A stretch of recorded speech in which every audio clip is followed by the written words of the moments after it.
Well, this event is for me something very, very emotional, very beautiful. I've never seen a religious ceremony like this here. I've never seen it before, so for me it's very, very fantastic. We are very happy that we stay here because always this day is a special day, and I come to here eight year for special for these days. It's very beautiful, and for us it's something very important. Umunsi wagenze neza cyane, byari byiza, uretse n'uyu munsi nyirizina na nijoro twataramye, twagize igitaramo cyiza tutaherukaga, twataramye, byari byiza, twishimye. It was good, full of blessings, and we have really received blessings from the God and our Mother Mary.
Kizito.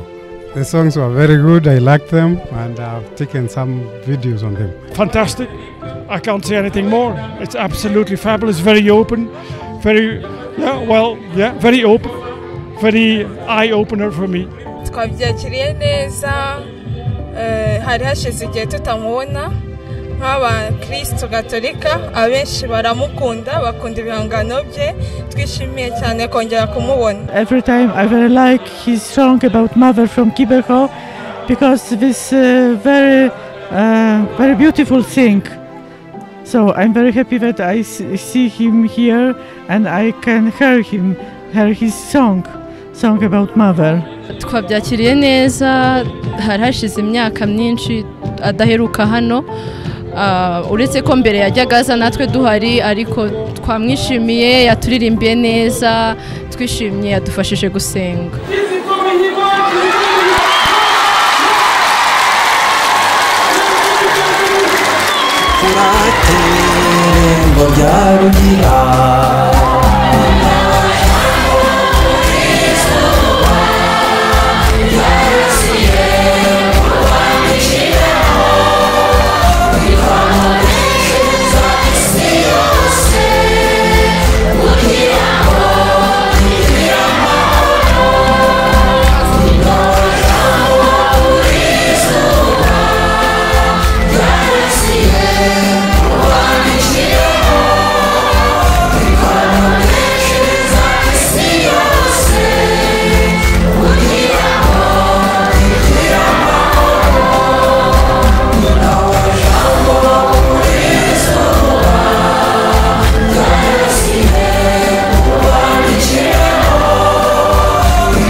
I would say to the Christians in the world, come to Rwanda, come to an event like this, and you will see what real Christianity is.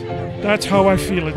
Message numva naha abakristo muri rusange by'umwihariko abakristo gatolika nuko nabashishikariza kujya nabashishikariza gukunda isengesho, kumenya ubutumwa Bikira Mariya yasize hano i Kibeho ubwo yazaga kudusura mu Rwanda, kuko harimo byinshi byabafasha. I want to tell you, always be with mother very near, because mother, our mother special from Kibeho, he wants to come with us every day. He wants for we pray, he wants for we be happy, and he wants for we be together.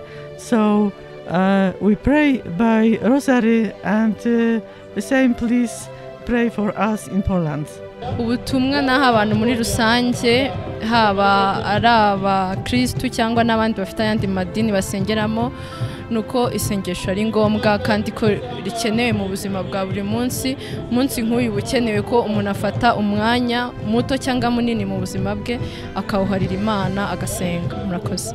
I would want to say that let all of them enjoy the music of Kizito, and I encourage all the Christians to come here at Kibeho and receive the blessings of Mother Mary.